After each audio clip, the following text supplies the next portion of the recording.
Hello दोस्तों, कैसे हो? आपका स्वागत है त्रिपाण स्टडी सेंटर में। आज जो हम करने जा रहे हैं क्लास 9th का यानी 9वीं कक्षा के लिए जो है सामाजिक विज्ञान। ये टॉपिक कई माध्यमिक एग्जाम के व्यू से बहुत काफ़ी इंपॉर्टेंट रहेगा, क्योंकि इसमें जो है हम कुछ ही क्वेश्चन का डिस्कस करेंगे जो कि हमारे चैप्टर के अंतर्गत होगा। ठीक है, और ये आपके लिए इम्पोर्टेंट इसलिए भी रहेगा क्योंकि ये हिंदी इंग्लिश दोनों माध्यम में समझाया जाएगा। ठीक है, जैसे कि मैंने आपको हर वीडियो में बोला है कि एग्जाम के समय मैं आपके लिए इंपॉर्टेंट क्वेश्चन डालूंगा, तो वो जो है वादा पूरा करने का समय है। तो चलिए देखते हैं हमारा आज पहला क्वेश्चन क्या है। A. There is a two type here, second A and second B. The first here, second A. What types of flora fauna do we have in a tropical rainforest? There is the most important question here. What types of flora and fauna do we have to tropical rainforest? Here, 4 point is the most important here. First of all, some of the commercially important tree of this forest are ebonics, mahogany, and woods, rubber, and cinchona. There is the most important here trees of the flora and fauna. There is a tropical rainforest here. The common animal found in their forest is elephant, monkey, lemur, and the deer. There is most important here. Flora has there is the ebonics, mahogany, and rosewood, and rubbers, and cinchona. And there is a fauna here commonly found are elephant, monkey, lemur, and the deer. That is important. The one-horned is the rhinoceros are found in the jungle of Assam and West Bengal. That is the most important tropical rainforest here. Rhinoceros are found in the jungles of the Assam and West Bengal. And the next year, beside this animal, as plenty of birds, bats, sloths, and scorpions, and the snails are also found in this jungle. That is the most important question and most easy answer here. यहाँ पर जो हमारे समक्ष आया दूसरा question काफ़ी महत्वपूर्ण है कि उष्णकटिबंधीय वर्षा वनों में हमारे पास किस प्रकार की वनस्पति और जीव हैं। काफ़ी महत्वपूर्ण क्वेश्चन है कि उष्णकटिबंधीय वर्षा वनों में हमारे पास किस प्रकार की वनस्पति और जीव है।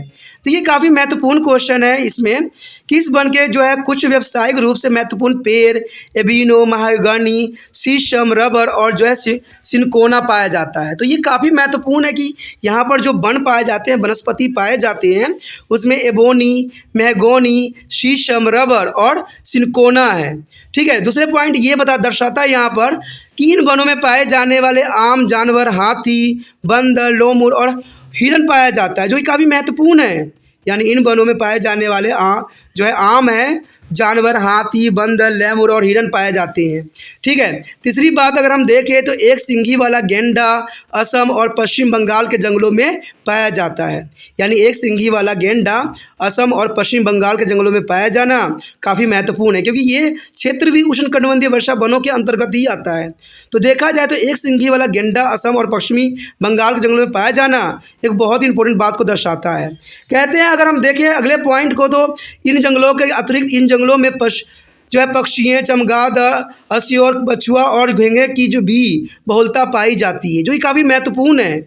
यानी देखा जाए तो इन जंतुओं के अतिरिक्त इन जंगलों में जो है पक्षियों और चमगादड़ों को जो हाल से पछुआ और घोंघे की बहुलता पाई जाती है, जो कि काफ़ी महत्वपूर्ण है। अब चलिए देखते हैं इसके दूसरे जो है 2B पॉइंट में क्या है। The next is the second B is the most important here. What is a bioreserve? Give 2 examples. There is a most important question here. What is the bioreserve? Give the 2 example here. The answer here, bioreserve are the sites is established by the countries and recognized under UNESCO as a man and the biosphere MAB. The program to be a promote to the sustainable development based on the local community efforts and sound scientific principles. Example of bioreserves are the Nilgiri and the Nanda Devi. There is a most important question. What is the bioreserve? And give it example. The example here, Nilgiri and the Nanda Devi. दूसरे का जो B part है काफ़ी महत्वपूर्ण है। Bio reserve क्या है, 2 उदाहरण दीजिए। देखिए बायो रिजर्व होती क्या है, ये जानना काफ़ी इंपॉर्टेंट रहेगा कि बायो रिजर्व होती क्या है, और इसके 2 उदाहरण देना है जो कि काफ़ी इंपॉर्टेंट है। यानी बायो रिजर्व होती क्या है। देखा जाए तो जैव भंडार स्थानीय समुदाय प्रयासों और ध्वनि वैज्ञानिक सिद्धांतों के आधार पर सतत विकास को बढ़ावा देने के लिए देशों द्वारा स्थापित और यूनेस्को में man and the world fair MBX जो है कार्यक्रम के तहत मान्यता प्राप्त स्थल है। कहते हैं नीलगिरी और नंदा देवी जैसे भंडार के उदाहरण भी है। तो काफ़ी महत्वपूर्ण यहाँ पर ये क्वेश्चन बनता है कि बायो रिजर्व होती क्या है।